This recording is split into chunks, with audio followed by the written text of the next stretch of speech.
Selamat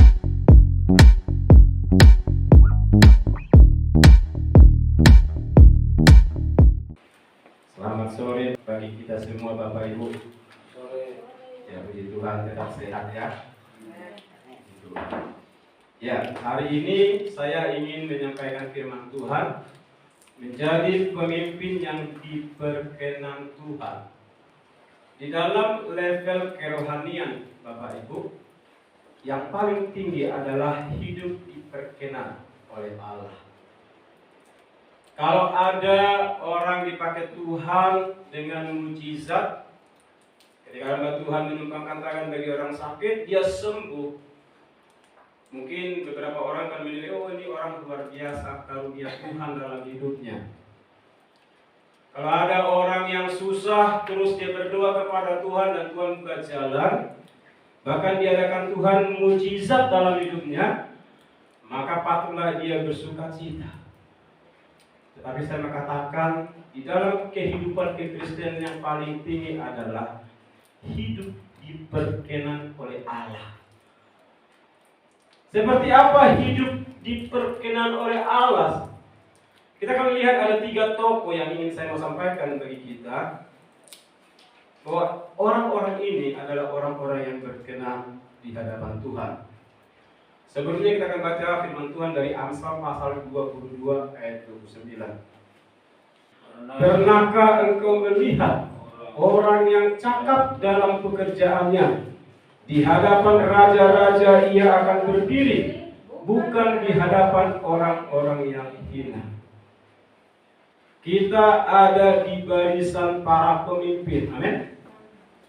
Kita ini adalah pemimpin yang diangkat Tuhan sebagai hamba-hamba Allah, sebagai gembala-gembala sidang, sebagai pemimpin-pemimpin rohani dimanapun kita ditempatkan Tuhan.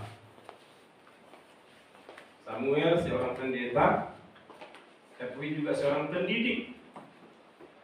Dia punya multi talent di dalam pekerjaan Tuhan. Kita lihat di sini Bapak Ibu, bahwa seseorang yang cakap dalam pekerjaannya, orang-orang ini akan berdiri di hadapan raja, di hadapan orang-orang penguasa. Kalau boleh disejarkan itu adalah seperti pemimpin-pemimpin negara, orang-orang yang berkuasa. Hanya orang-orang yang cakap dalam mengerjakan pekerjaannya, orang-orang itu dipakai dan dibutuhkan. Ketika seorang raja Thailand, kalau Bapak Ibu tahu, bernama Bhumibol Adulyadej. Dia seorang raja yang luar biasa, pemimpin negara Thailand terkenal. Ketika di usia 88 tahun dia meninggal, seluruh rakyat Thailand itu menangis. Bahkan mereka meratap berkabung selama 1 tahun. Hebat ya. Bahwa ada seorang raja di negara Thailand, 1 tahun mereka berkabung. Mereka tidak rela pemimpinnya itu meninggalkan mereka karena saking cintanya. Apa kelebihan raja ini sehingga dia begitu dicintai oleh rakyatnya? Ternyata ada sesuatu yang dia lakukan waktu dia memerintah sebagai raja, sebagai pemimpin di negara Thailand. Dia mampu menyelesaikan konflik politik yang berkepanjangan dan sangat begitu kuat tekanan yang hebat dengan cara menemukan solusi tanpa kekerasan. Menyelesaikan politik yang begitu sadis, begitu kejam tanpa kekerasan. Bisa melalui lobby, bisa melalui membangun komunikasi. Saudaraku, dia berhasil.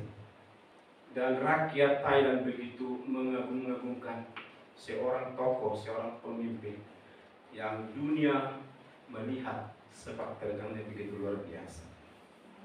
Itu baru pemimpin dunia. Tetapi saudara dan saya diangkat Tuhan menjadi seorang pemimpin, harusnya memiliki standar jauh lebih tinggi dari itu. Amin. Saudara dan saya dipilih Tuhan. Bahkan saya juga meyakini sampai hari ini kalau saya pun sudah dipilih Tuhan sejak saya masih ada dalam kandungan ibu saya.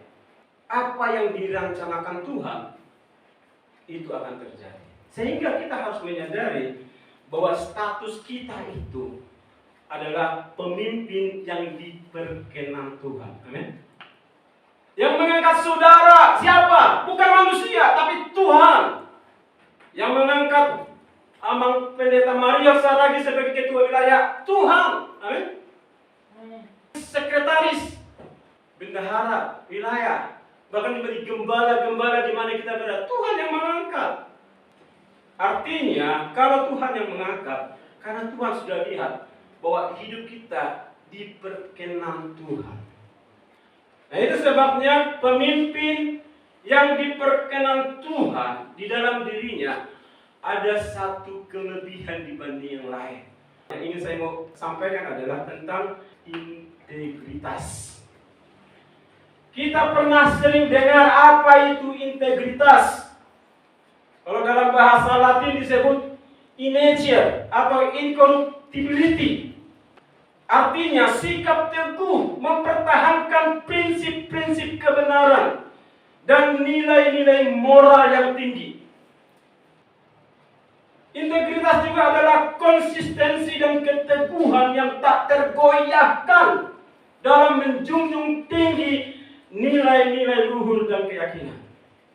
Saya mencatat, saudaraku, bahwa ada tokoh-tokoh Alkitab yang di dalam kehidupannya dicatat oleh Alkitab tentang bagaimana menghidupi integritas sebagai seorang pemimpin. Orang berintegritas adalah orang perkataannya, omongannya sama dengan perbuatannya. Itu isinya integritas. Lawan kata integritas juga ada.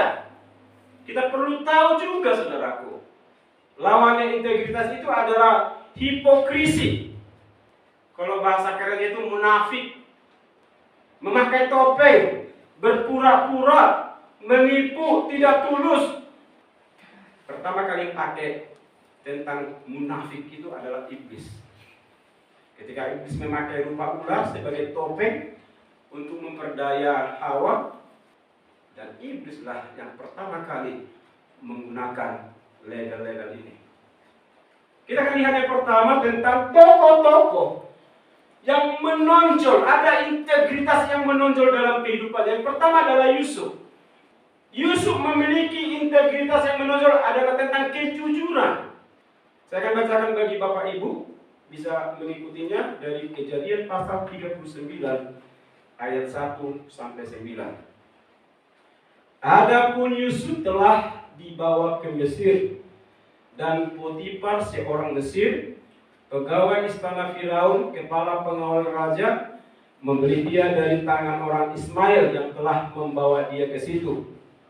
Tetapi Tuhan menyertai Yusuf sehingga ia menjadi seorang yang selalu berhasil dalam pekerjaannya. Maka tinggallah ia di rumah tuannya, orang Mesir itu. Setelah dilihat oleh tuannya bahwa Yusuf disertai Tuhan dan bahwa Tuhan membuat berhasil segala sesuatu yang dikerjakannya, maka Yusuf mendapat kasih tuannya dan ia boleh melayani dia. Kepada Yusuf diberikannya kuasa atas rumahnya, dan segala miliknya diserahkannya pada kekuasaan Yusuf. Sejak ia memberikan kuasa dalam rumahnya dan atas segala miliknya kepada Yusuf, Tuhan memberkati rumah orang Mesir itu karena Yusuf, sehingga berkat Tuhan ada atas segala miliknya, baik yang di rumah maupun yang di ladang. Segala miliknya diserahkannya pada kekuasaan Yusuf, dan dengan bantuan Yusuf ia tidak usah lagi mengatur apa-apapun selain dari makanannya sendiri. Adapun Yusuf itu manis sikapnya dan elok parasnya. Selang beberapa waktu istri tuannya memandang Yusuf dengan berahi. Lalu katanya, marilah tidur dengan aku. Tetapi Yusuf menolak dan berkata kepada istri tuannya itu, dengan bantuanku tuanku itu tidak lagi mengatur apa yang ada di rumah ini. Dan ia telah menyerahkan segala miliknya pada kekuasaanku. Bahkan di rumah ini ia tidak lebih besar kuasanya daripadaku. Dan tiada yang tidak diserahkannya kepadaku selain daripada engkau, sebab engkau istrinya. Bagaimana mungkin aku melakukan kejahatan yang besar ini dan berbuat dosa terhadap Allah? Kita tahu sosok Yusuf yang sangat fenomenal. Kita tahu dia sejak kecil seperti apa. Dia pernah mendapatkan mimpi dari Tuhan. Bintang-bintang tunduk, matahari tunduk. Semua tunduk kepada dia. Kita tahu Yusuf ini seorang yang jujur. Dari sejak kecil dia sudah dilatih, dibentuk pribadinya menjadi orang yang jujur. Kejujuran Yusuf itu dimulai ketika dia memiliki hati takut akan Tuhan. Kalau lihat keadaannya Yusuf, harusnya dia mandiri, amin. Harusnya dia protes sama Tuhan. Kenapa saya harus dimasukkan ke sumur? Kenapa saya harus dijual? Kenapa saya harus jadi pembantu? Gitu ya. Tuhan sudah berikan mimpi. Saya ini orang besar gitu loh. Matahari, bintang-bintang pun tunduk kepada saya gitu. Tetapi apa yang dilakukan oleh Yusuf? Dia hidup benar di mata Allah. Hidup yang berkenan di hadapan Tuhan. Apa yang dilakukan, apa yang dikerjakan dalam hidupnya pasti berhasil. Potifar beruntung punya anak juga, seorang pekerja juga, orang yang takut Tuhan. Dan orang Mesir ini, Potifar, tahu kalau ada orang bekerja di rumahnya dan dia takut Tuhan, maka dia akan mendapat keuntungan. Pasti diberkati Tuhan orang itu. Kalau orang dipercayakan semuanya hartanya, nggak dihitung-hitung lagi hartanya, saudaraku. Yang membuat pembukuannya Yusuf, berapa uang masuk, uang keluar, gitu kan. Kalau di depan mata kita ada kesempatan seperti Yusuf, mampukah kita berdiri sebagai orang jujur di hadapan Allah? Bisakah kita di zaman sekarang ini untuk belajar berdiri dan berjalan di dalam integritas yang jujur? Ternyata orang yang tidak jujur maka akan menerima upah dari ketidakjujuran. Apa yang kamu tabur itu akan kamu tuai. Saya sangat hati-hati dengan uang, dengan nilai servis. Kalau saya butuh uang, kalau itu bukan hakku, saya berjanji dan saya tidak akan mau sentuh. Mendingan saya kelaparan, sekarat, bahkan kalau bisa mati pun, itu jauh lebih baik buat saya. Kita lihat seorang pribadi yang bernama Yusuf.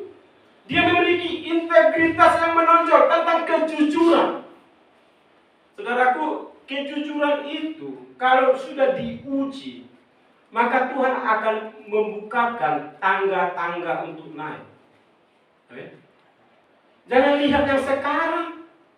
Mungkin kau menderita karena hidup dalam kebenaran, tapi lihat 1 tahun, 2 tahun, 5 tahun, 10 tahun ke depan kalau Tuhan kasih kesempatan untuk hidup, saudara kan Tuhan buat naik dan tidak akan turun. Amin.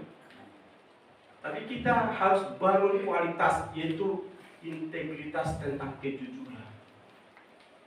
Istri saya itu suka sembarangan kalau meletakkan uang. Saya pernah nggak punya uang, kebetulan apes, gitu ya. Di rumah nggak ada makanan, ingin makan di luar gitu kan. Sebenarnya tinggal ngambil aja di situ kan. Saya lebih banyak duitnya, ratusan juga ya. Tebal gitu, ini uang apa? Ini saya nggak tahu.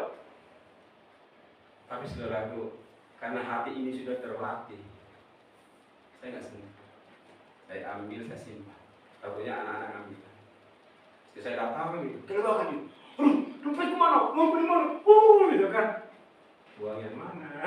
Gitu kan. Ya sebentar di sini taruh. Jangan terjatuh kalau perasaan gitu.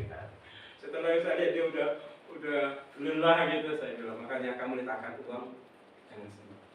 Saya lihat tadi di situ, saya ambil, saya simpan. Kamu cek lagi ada nggak hilang? Itu Kalau uang sedikit kan gampang hitungnya ya. Tapi kalau uang tebal, kalau hilang satu kadang nggak ketahuan ya. Ternyata dihafal loh saudara. Kalau masalah uang dia jeli. Nggak ada yang salah hitungannya. Tapi dia ya pas katanya. Nggak ada yang hilang kan? Sekarang giliran yang saya minta, saya butuh juga. Boleh nggak saya minta? Oh ya. Nah hari ini kamu sudah simpan saya kasih katanya. Dikasih satu lembar merah. Saudara-saudara, mulai belajar hidup berintegritas di tengah-tengah dunia yang sulit ini. Pada saat kapan integritas itu diuji? Di saat saudara tidak punya apa-apa. Di saat saudara lagi butuh, terdesak, saudaraku. Disitulah kualitas integritasmu diuji. Kalau saudara lolos dalam hal itu, saya katakan, engkau akan naik kelas di hadapan Tuhan. Amin. Semua kerinduanmu, apalagi seperti yang pendeta Manjora, butuh lokasi yang gede emang, kan uji integritasnya. Ama ini jujur dengan perpuluhan enggak? Jujur enggak dalam kehidupannya? Mereka hidup begitu kan? Jujur enggak dalam kesetiaan? Jujur dalam kesetiaan, mantap. Ada perempuan cantik. Mbak, di depan aja gitu. Belakang gitu kan lagi nyetir. Kita diuji dari berbagai hal dalam hidup kita. Dan sosok Yusuf patut kita teladani. Lihat hasilnya dari kehidupan yang jujur, yang benar di mata Allah. Walaupun dia dibuang di penjara, dia memiliki kualitas seperti emas tidak berubah. Mungkin orang berkata, ini orang penjara, pasti pernah melakukan kejahatan. Orang Yusuf di penjara bukan karena berbuat jahat, tetapi karena difitnah, saudara. Kalau satu saat saudara difitnah melakukan kejahatan, tidak usah bela diri, biar Tuhan yang bela. Lebih untung mana? Saudara bela diri atau Tuhan yang bela? Kalau saudara bela diri, tidak ada untungnya, hanya sebatas itu. Tapi kalau kita difitnah orang dan kita diam, kita berdoa, kita ampuni dia, maka yang bela saudara siapa? Tuhan pasti bela. Tuhan akan membuat engkau menjadi orang nomor 2 seperti Yusuf. Itu yang pertama, integritas dalam kejujuran. Yang kedua, seperti Daniel. Daniel memiliki integritas yang menonjol dalam komitmen menjaga kesucian dan kesetiaan dalam doa. Daniel pasal 1 ayat 8 berkata, Daniel berketetapan untuk tidak menajiskan dirinya dengan santapan raja dan dengan anggur yang biasa diminum raja. Dimintanya lah kepada pemimpin pegawai istana itu supaya ia tidak usah menajiskan dirinya. Kata dasarnya najis. Banyak orang memiliki cara pandang yang berbeda-beda. Kalau perempuan najis adalah pelacur. Kalau Daniel, ketika dia makan makanan raja, di pandangan dia itu najis. Kenapa disebut najis? Konon katanya bahwa makanan-makanan raja itu sebelumnya dipersembahkan kepada berhala-berhala, kepada dewa-dewinya raja itu.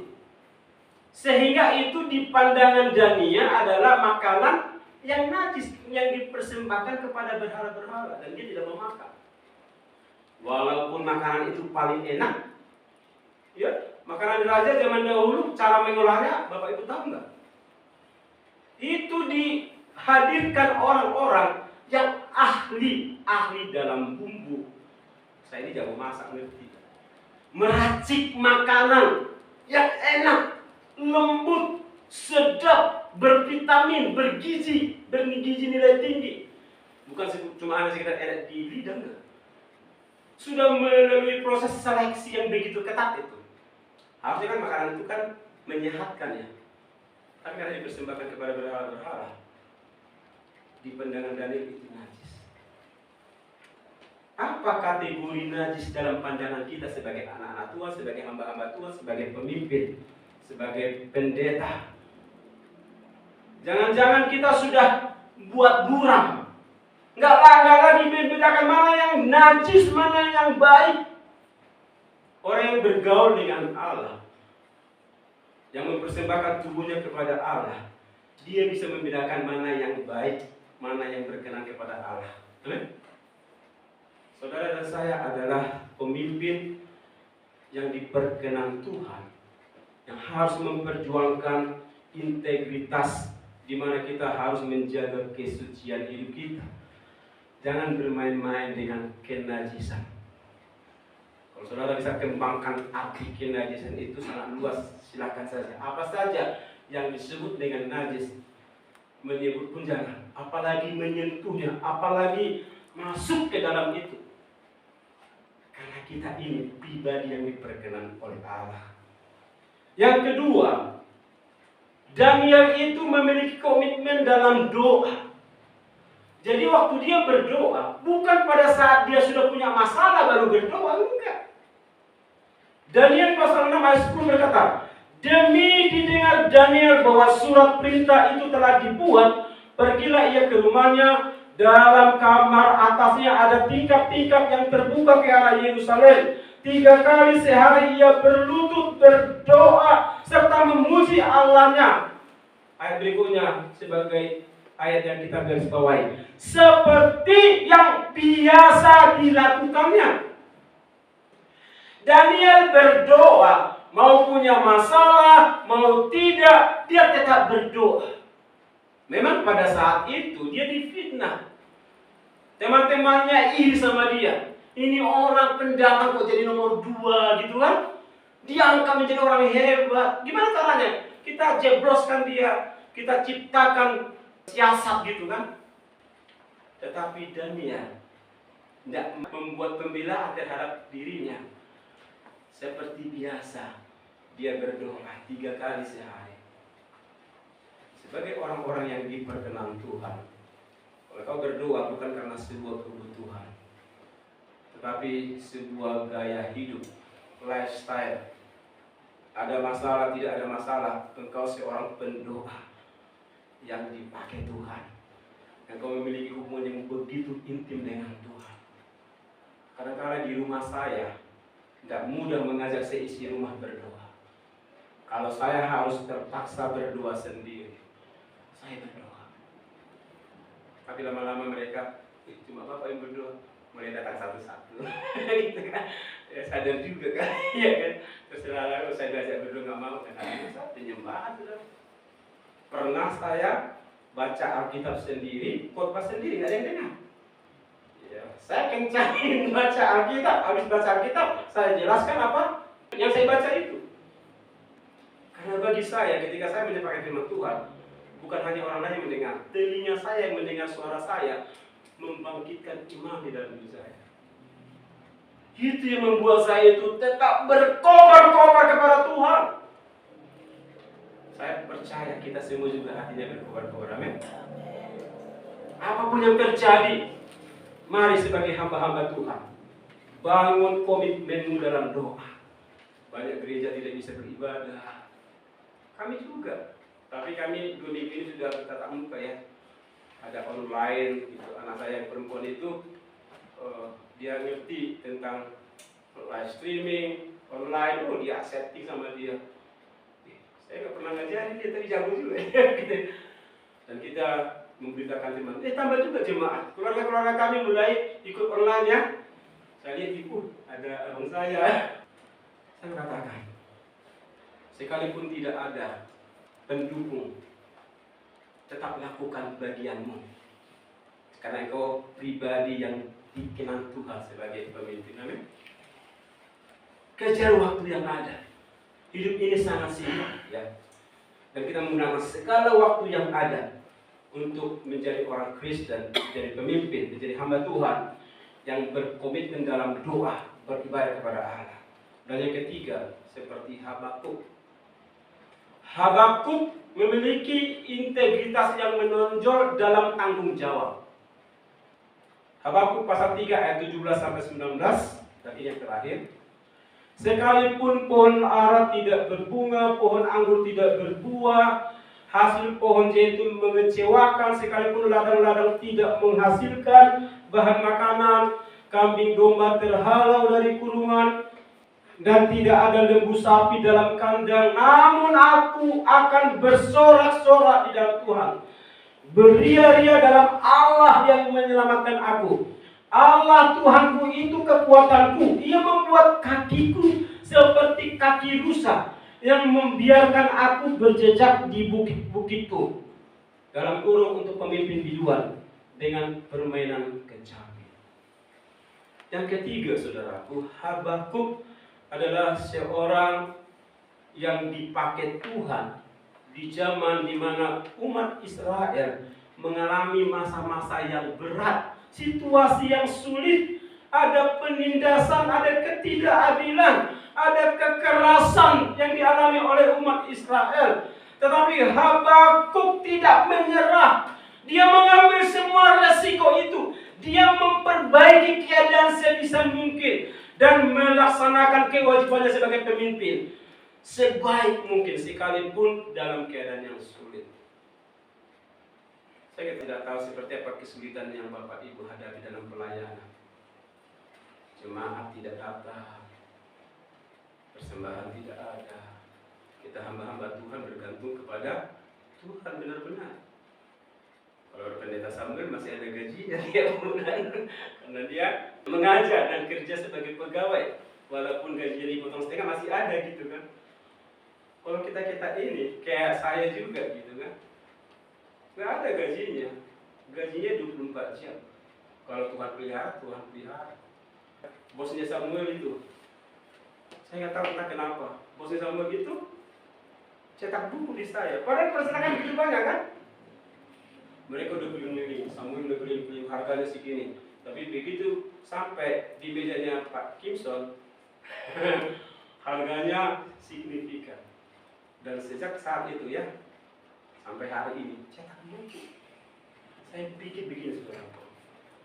Tuhan akan memungkinkan segala sesuatu untuk memelihara hidup kita.